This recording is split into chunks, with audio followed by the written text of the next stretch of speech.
শিবিরের সন্ত্রাসী কার্যক্রম দেখতে চান তাহলে আপনারা চট্টগ্রাম বিশ্ববিদ্যালয়ে চলে যাবেন। ছাত্রদল সেক্রেটারি নাসিরউদ্দিন নাছির কিছুটা ধারণা দিলেন। তার এই বক্তব্য থেকেই বোঝা যায় চট্টগ্রাম বিশ্ববিদ্যালয়ে ছাত্র শিবির কতটা শক্তিশালী।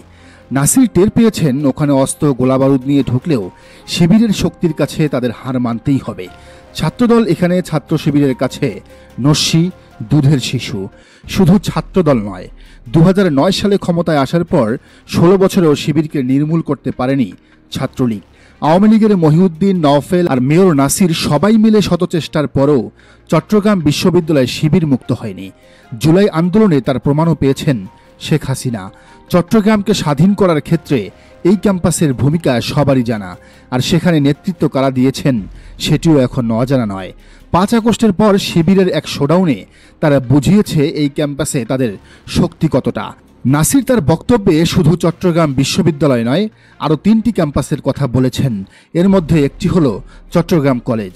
এই চট্টগ্রাম কলেজকে বলা হয় শিবিরের মিনি ক্যান্টনমেন্ট, যেখানে 2 দিন আগেও মাস্তানি করতে গিয়ে শিবিরের কাছে ধাওয়া খেয়েছে ছাত্রদল, যুবদলের গুন্ডা পান্ডারা।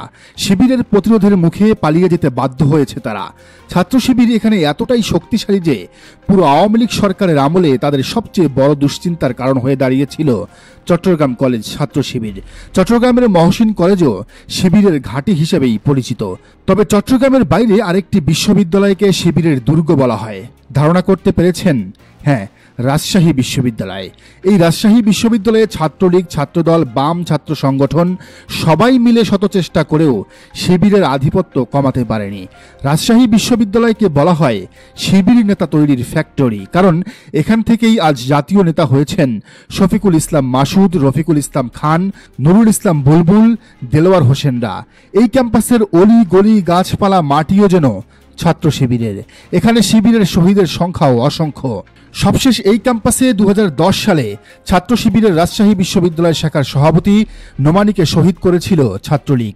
এরপরও সেখানে শিবির নির্মূল করতে পারেনি আওয়ামী লীগ সরকার। তবে এই ক্যাম্পাসগুলোতে শিবিরের আধিপত্য নিয়ে একটা ভুল ধারণা দিয়েছেন ছাত্রদল সেক্রেটারি নাসির।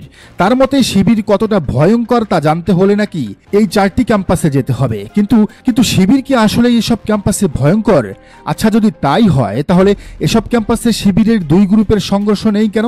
পত্রিকার পাতায়, মানে প্রথম আলো, ডেইলি স্টারে বড় করে কি কখনো হেডলাইন হয়েছে শিবিরের কমিটি ঘোষণাকে কেন্দ্র করে রণক্ষেত্র রাজশাহী বিশ্ববিদ্যালয় কিংবা চট্টগ্রাম বিশ্ববিদ্যালয়? না, হয়নি।